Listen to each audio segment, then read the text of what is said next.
Gloria Milimu, KTN.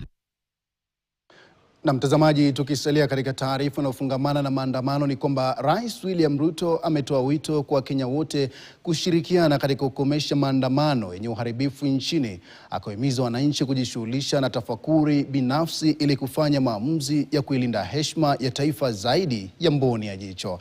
Aliyasema katika kaunti ya Elgeyo Marakwet. Elvis Kosgei anaarifu zaidi. Ujumbe wa rais uliotolewa wakati wa uzinduzi wa bwawa la Etio chini ya mbawa ya KVDA na awamu ya 9 ya mpango wa hifadhi msitu wa Kaptagat katika kaunti ya Elgeyo Marakwet.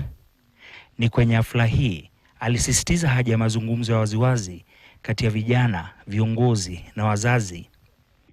Hawa watoto wetu, vijana wetu, tusiwachochee. Tusipande mbegu ya ukabila ama chuki. Kwa sababu hiyo mbegu ya ukabila na chuki ndio inaleta lawlessness. Hiyo lawlessness ndio inaleta uharibifu wa mali na maisha kupotea. Ya serikali. Mimi nawakaribisha muje hapa Keyo North, mjione.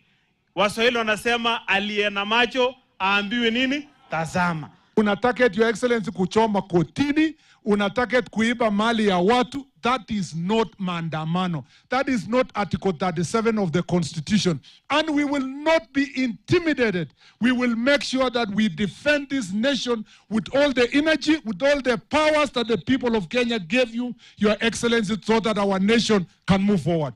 Rais Ruto alisisitiza umuhimu wa kushughulikia chanzo cha tatizo la vijana na uvunjaji wa sheria, akiwaita wazazi kuzungumza na watoto wao. Fujo yote inaendelea hapa inaharibu sifa ya Kenya, sio Kenya peke yake. Inaharibu sifa ya Kenya duniani kote. Wale waegezaji ambaye nimeenda kuwatafuta, hawa watu wa fujo kwa street wanakuja kuwafukuza. Kwa sababu watu hawajui hii vita inaelekea wapi. So we must be careful, na sisi wote tuungane, na kila mzazi ongea na mtoto wako. Ama namna gani?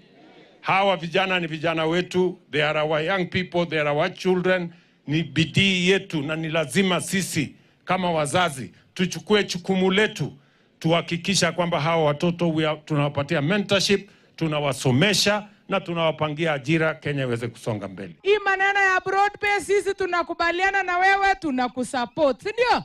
Kila mtu akue kwa serikali ya William Ruto, si ndio? Wale wengine wanapiga kelele, Mheshimiwa Rais, you focus on your job. Aidha alionyesha maboresho katika kilimo, huku mavuno ya mahindi, chai na kahawa yakiongezeka. Kwa sasa dira ya nchi na joto la kisiasa lipo mikononi mwa wadau husika. Elvis Kosgei, KTN.